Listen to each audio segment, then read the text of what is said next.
I started working here around 3 years ago, I think it was. Previously to that, I was a player for around 10 years, and I started working here shortly, well, just before I finished playing rugby actually. So I'd say about 3 years now. Basically at the moment I'm the groundsman, or Steve's apprentice, should we say. It does take a lot of maintenance. We tend to cut it and roll it and prep it 3 times a week to keep it looking as good as possible. Well, every summer is probably the busiest time because the rugby's finished with. It starts to get looking old and tattered around here with the wear and tear of the weather. So most of the work, like everything needs painting, everything needs brightening up, should we say. And then obviously the pitch itself then has to be sanded. Like it takes 80 tons of sand every season. It gets reseeded. There's fertiliser put on it, and we got to grow in, making it look nice. Obviously, if there's any divots, it'll be filled in and put extra sand, put an end seed, and then we go for the weather's right, and it comes lovely as it is this year. The week of a home game match, obviously, it's busier than if it's an away game. You've got to have everything pristine. You want people to come through the gates, and when they look around you think, yeah, this is a lovely place to come. Everything's got to be clean, the stand has to be spotless, and obviously you've got to have the pitch looking its best, and you know, it can't be too long because the boys running on it and things like that. You've got a nice playing surface really.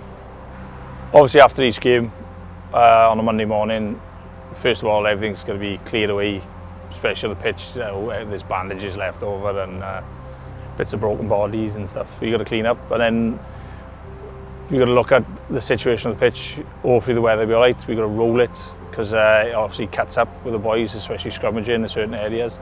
Sometimes then there's big divots there where we got to get the fork, we dig it in, we lift it and rise it before we roll it so it straightens it up again. There's a lot of work, and like I said, weather permitting, we can get on it as soon as we possibly can to get it sorted. Artificial pitches, I suppose, are good in one way when it comes to the weather, but I don't think they're made for rugby players. The injury rates, like I finished my career when I snapped my ACL just attempting a tackle in the Card Farms Park because of the pitch.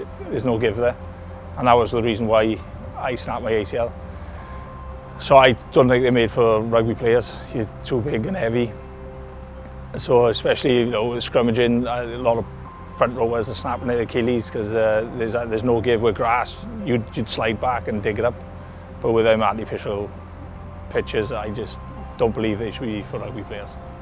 Swansea's got a lovely ground.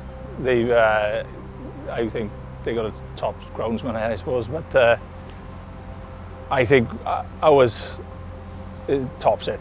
I don't know, nothing to do with me, but I think it's just the pitch itself. It's a nice big wide pitch, open pitch, and I don't know, just the character of the place as well.